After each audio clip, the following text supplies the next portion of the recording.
Bonjour Laurence. Bonjour Damien.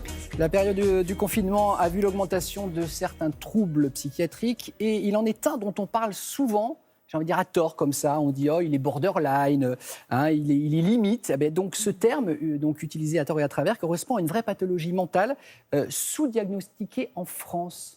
Et limite, vous dites le bon mot, puisque borderline, on appelle ça aussi les états limites, et il y en a beaucoup plus qu'on le croit. Il y a officiellement 2% de la population qui est touchée, mais il y a 3,5% de la population qui est non diagnostiquée. Mais ce qui est plus intéressant encore, c'est que parmi les gens qui viennent consulter en psychiatrie, eh bien 30% sont des cas borderline, et en urgence psychiatrique, on aurait 60% de borderline sur ces cas précis. Donc c'est quand même un sujet assez concernant. La difficulté de diagnostiquer un trouble borderline, quelle est-elle ? Eh bien, certains patients ont à la fois un trouble borderline et des troubles de l'humeur, bipolarité. Donc, c'est très difficile, c'est très ténu, justement, la frontière, la différence entre les deux. Le tableau clinique, toutefois, repose sur des manifestations très précises. De façon triviale, on va appeler ça le pétage de plomb à répétition, la labilité de l'humeur, c'est-à-dire que l'humeur va changer d'une heure à l'autre, la réactivité extrême, une grande impulsivité, on appelle ça le no-control, des colères exacerbées, une intolérance à la frustration. Et ce qui caractérise le patient borderline, c'est qu'il extériorise très peu.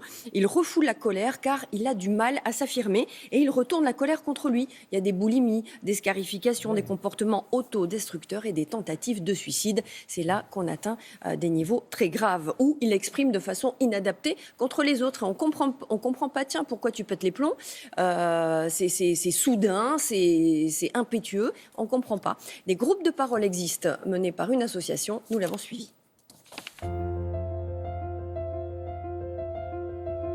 Le borderline n'ose pas s'exprimer parce que dans son enfance ou dans sa vie, il a été en général censuré ou critiqué ou pas encouragé à exprimer ses émotions.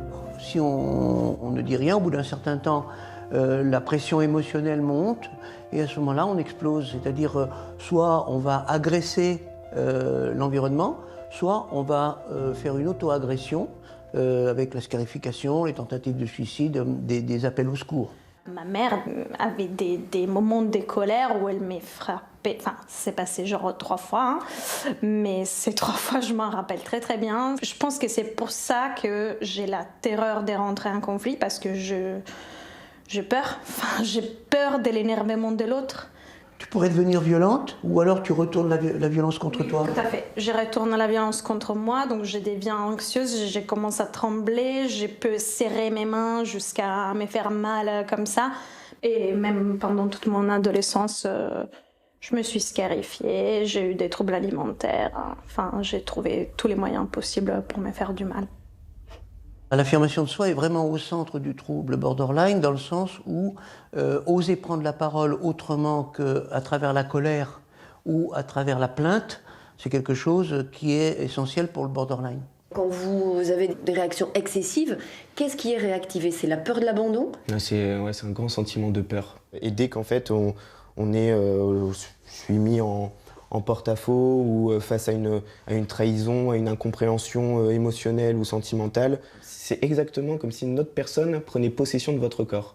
C'est-à-dire que vous n'êtes plus du tout capable de vous contrôler vous-même. Vous partez, moi par exemple, je transpire des litres d'eau, mes cheveux sont trempés comme si je sortais de la douche et je sens mon corps commencer à s'activer et je ne peux plus rien contrôler. Si jamais je pars dans une colère, je vais exploser et ça va pouvoir faire un trou dans un mur, dans une porte ou des choses comme ça, et à très très fort, sans contrôler sa force. Et dès le moment où ça se produit, là il y a un retour, on va dire une sorte de retour à la réalité où on ne comprend pas ce qui s'est passé. Un état second ? Un état second, totalement. Et là c'est le vide total et en fait je dirais même le dégoût de soi en fait, de comment on peut être capable à ne pas se maîtriser autant, d'être autant esclave de ses émotions. Ça engendre des réactions disproportionnées et qui ne correspondent pas forcément à notre personnalité quand tout va bien.